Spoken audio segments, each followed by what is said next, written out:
भाइयों और बहनों, दोस्तों और साथियों, इस समय एक ऐसी खबर सामने आ रही है जिसने पूरे देश के लाखों पेंशनर्स के बीच हलचल पैदा कर दी है। अब वो समय आ चुका है जब सच और झूठ के बीच की रेखा बिल्कुल साफ दिखाई देने लगी है। लंबे समय से जो सवाल हवा में तैर रहे थे, वे अब सीधे सरकार के सामने खड़े हो चुके हैं। लोगों का कहना है कि अब दूध का दूध और पानी का पानी होने का समय आ गया है। पिछले कई दिनों से लगातार ये कहा जा रहा था कि पेंशन से जुड़ा भुगतान इसलिए नहीं हो पा रहा क्योंकि होली के त्योहार की छुट्टियों के कारण बैंक बंद है और सरकारी दफ्तरों में कामकाज ठप पड़ा हुआ है। लेकिन अब हालात बदल चुके हैं।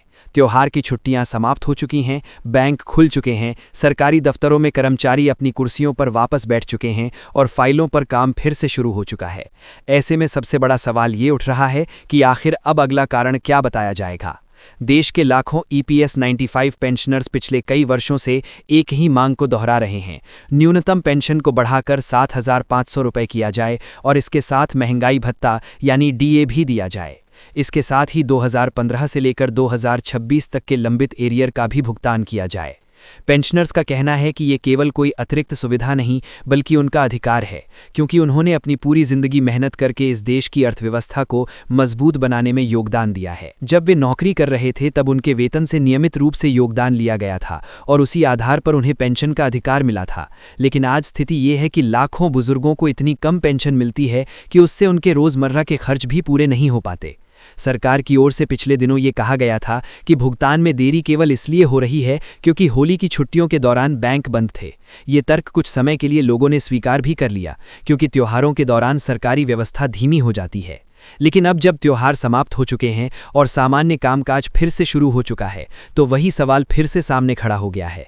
आखिर वो पैसा कहाँ अटका हुआ है जिसका इंतजार लाखों पेंशनर्स पिछले कई वर्षों से कर रहे हैं। अगर बैंक खुल चुके हैं, सर्वर चालू है और सरकारी दफ्तरों में काम शुरू हो चुका है, तो फिर वो फाइल कहाँ है जिस पर हस्ताक्षर होने बाकी हैं। इसी बीच EPS 95 राष्ट्रीय संघर्ष समिति के राष्ट्रीय अध्यक्ष कमांडर अशोक राउत का नाम एक बार फिर चर्चा में आ गया है।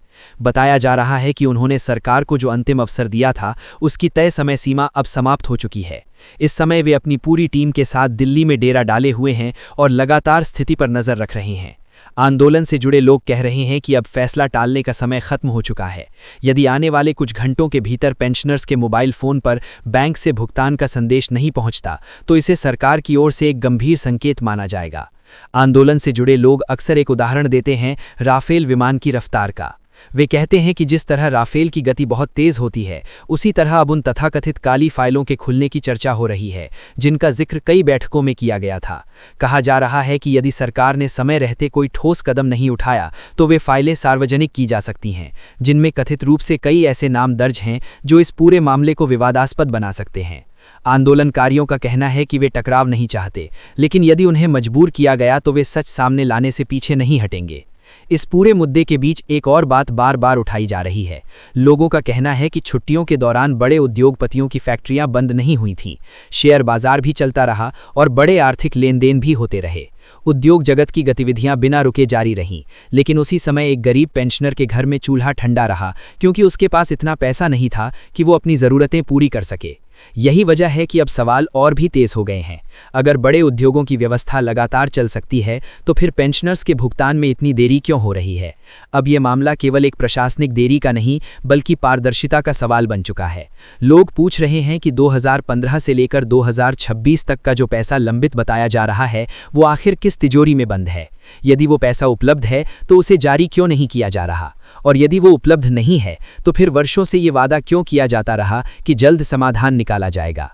ये सवाल अब केवल आंदोलनकारियों के बीच नहीं बल्कि आम जनता के बीच भी चर्चा का विषय बन चुका है। आंदोलन से जुड़े नेताओं का कहना है कि अब सरकार के सामने स्पष्ट विकल्प है, या तो वो तुरंत आधिकारिक नोटिफिकेशन जारी करे और पेंशनर्स को उनका अधिकार दे, या फिर एक बड़े आंदोलन के लिए तैयार रहे। चेतावनी दी जा रही है कि यदि शाम तक कोई निर्णय नहीं आया तो अगले दिन देश भर में व्यापक विरोध देखने को मिल सकता है। कुछ लोगों ने तो ये भी कहा है कि हालात बहुत गंभीर हो सकते हैं और लोग सड़कों पर उतरने के लिए तैयार बैठे हैं। ये भी कहा जा रहा है कि ये बुजुर्गों की अंतिम चेतावनी हो सकती है। वे लोग जिन्होंने अपने जीवन के सबसे महत्वपूर्ण वर्ष काम करते हुए बिताए, आज वही लोग अपने अधिकार के लिए आवाज उठा रहे हैं। उनका कहना है कि अब नारे और जुमलों का समय खत्म हो चुका है। अब केवल दो ही रास्ते बचे हैं, या तो भुगतान किया जाए या फिर जनता अपने तरीके से जवाब देगी। दिल्ली की सत्ता तक ये संदेश लगातार पहुंचाया जा रहा है कि पूरे देश में गुस्सा फैल रहा है। सोशल मीडिया से लेकर गांव-गांव की चौपाल तक लोग इस मुद्दे पर चर्चा कर रहे हैं। बैंक खुल चुके हैं, सरकारी दफ्तरों में कामकाज शुरू हो चुका है और मंत्री फिर से बैठकों में व्यस्त हो चुके हैं। ऐसे में ये सवाल और भी तेज हो गया है कि आखिर वो फाइल कहां दब गई है जिसमें 7500 प्लस डीए का प्रस्ताव बताया जा रहा है। आंदोलनकारियों का कहना है कि जब छुट्टियों के दौरान सिस्टम बंद होने की बात कही गई थी तब उन्होंने धैर्य रखा था, लेकिन अब जब सिस्टम चालू है तो फिर पैसा कहां अटका हुआ है। इस बीच एक रिपोर्ट का जिक्र भी सामने आया है जिसमें बताया गया कि एक सरकारी अभियान के तहत सैकड़ों करोड़ रुपए खर्च किए गए, लेकिन उसमें से बड़ी राशि विज्ञापनों और पोस्टरों पर खर्च हो गई। ये आंकड़ा सामने आने के बाद कई लोग सवाल उठा रहे हैं कि यदि प्रचार के लिए इतने बड़े बजट उपलब्ध हो सकते हैं तो फिर पेंशनर्स के लिए फंड की कमी क्यों बताई जाती है। आंदोलन से जुड़े नेताओं ने अपनी बैठकों में यही सवाल उठाया है कि जब विज्ञापन और प्रचार के लिए करोड़ों रुपए खर्च किए जा सकते हैं तो फिर पेंशनर्स के अधिकार के लिए खजाना खाली क्यों बताया जाता है। उनका कहना है कि देश को केवल प्रचार नहीं बल्कि न्याय की जरूरत है। लोगों को फोटो और पोस्टरों से ज्यादा अपने जीवन की बुनियादी जरूरतों की चिंता है। कई आंदोलनकारी कहते हैं कि उन्हें किसी राजनीतिक लाभ की अपेक्षा नहीं है, उनकी केवल एक ही मांग है, सम्मानजनक जीवन। उनका कहना है कि बुढ़ापे में उन्हें इतनी पेंशन मिलनी चाहिए कि वे अपने इलाज, दवाइयों और रोजमर्रा के खर्चों को बिना किसी परेशानी के पूरा कर सकें। अब स्थिति ये बताई जा रही है कि यदि आज शाम तक लाखों रुपए का एरियर पेंशनर्स के खातों में नहीं पहुंचा तो बड़े खुलासे किए जा सकते हैं। आंदोलनकारियों का कहना है कि वे उन तथ्यों को सामने लाने के लिए तैयार हैं जिनसे पूरे मामले की तस्वीर बदल सकती है। इसके साथ ही समर्थकों से अपील की जा रही है कि इस जानकारी को तेजी से हर गांव, हर गली और हर शहर तक पहुंचाया जाए। उनका कहना है कि जितनी ज्यादा जागरूकता फैलेगी उतना ही दबाव बनेगा और उतनी ही जल्दी समाधान निकल सकता है। संदेश बिल्कुल साफ बताया जा रहा है, छुट्टियां खत्म हो चुकी हैं और अब निर्णय का समय आ गया है। अब ये देखना बाकी है कि सरकार क्या कदम उठाती है और आने वाले दिनों में ये मुद्दा किस दिशा में जाता है। लाखों पेंशनर्स की नजरें इस समय अपने मोबाइल फोन और बैंक खातों पर टिकी हुई हैं, क्योंकि उन्हें उम्मीद है कि जल्द ही कोई ऐसी खबर आएगी जो उनके जीवन में राहत लेकर आएगी।